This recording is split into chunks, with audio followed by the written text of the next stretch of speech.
ఇంకొక విషయం అర్థమైతే లేదు, మన సూర్యాపేట కూడా అడిగిన, మీరు కొత్త పీకి పడగొట్టింది ఏమి లేదు, మీతో కాదు, మీ ప్రభుత్వమే లత్కోర్ల ప్రభుత్వం ఉన్నది. అడ్డమైన మాటలు మాట్లాడి మీరు 1.8% ఓట్లు ఎక్కువ వచ్చి మీరు గెలిచినారు మాకంటే. మేమేం రౌట్ కాలే, ప్రధాన ప్రతిపక్షంగా ఉన్నాం. మాకు 37% ఓట్లు వచ్చినాయి, మీకు 38.9% ఓట్లు వచ్చినాయి, అంతే.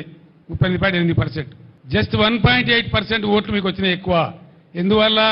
మీ లత్కోరు వాగ్దానాల వల్ల, మీ ఉల్టా సీదా వాగ్దానాల వల్ల. ఇలా బిడ్డ వాళ్ళే మీ కలుగాల్చి వాత పెడతారు, మీకు చూపిస్తారు మీ కథ ఏందో, మీ రామాయణం ఏందో. నేను ఇక్కడ మాట్లాడి కొద్దిమంది వింటుండొచ్చు, కానీ ఇప్పుడు రాష్ట్ర వ్యాప్తంగా లక్షలాది మంది వింటున్నారు నేను మాట్లాడే మాటలు. మీ తొత్తు పేపర్లలో తప్ప నిజాయితీ ఉన్న అన్ని పేపర్లలో కూడా వస్తుంది. అవగాహన లేక, నాలెడ్జ్ లేక, కళ్ళు నెత్తికెక్కి ఒక పొగరబోతు వ్యక్తిని ఇంకోటి చూడలే. ఇరిగేషన్ సెక్టర్ ఈడ బ్యారేజ్ కట్టేసి, ఆడ కాలువ దొబ్బు, ఆయన కాంట్రాక్ట్ ఇవ్వు, ఇంత కమిషన్ దొబ్బుదాం, ఇదే తప్పితే అసలు పూర్తిగా ఇరిగేషన్ సెక్టర్ లో ఏ ఒక్క విషయం ప్రాపర్ డిజైన్ ప్లానింగ్ తో జరగలేదు. ఒళ్ళంతా పొగరుతో నిండిపోయి కళ్ళు నెత్తికెక్కి ఒక ముఖ్యమంత్రిగా అడ్డగోలుగా ప్రవర్తిస్తే ఈ రోజు జనం నిన్ను బొంద పెడితే 104 ఎమ్మెల్యేల నుంచి 39 పడ్డారు. ఆ 39లో మరి 20-25 మంది కాంగ్రెస్ చేరబోతున్నారు.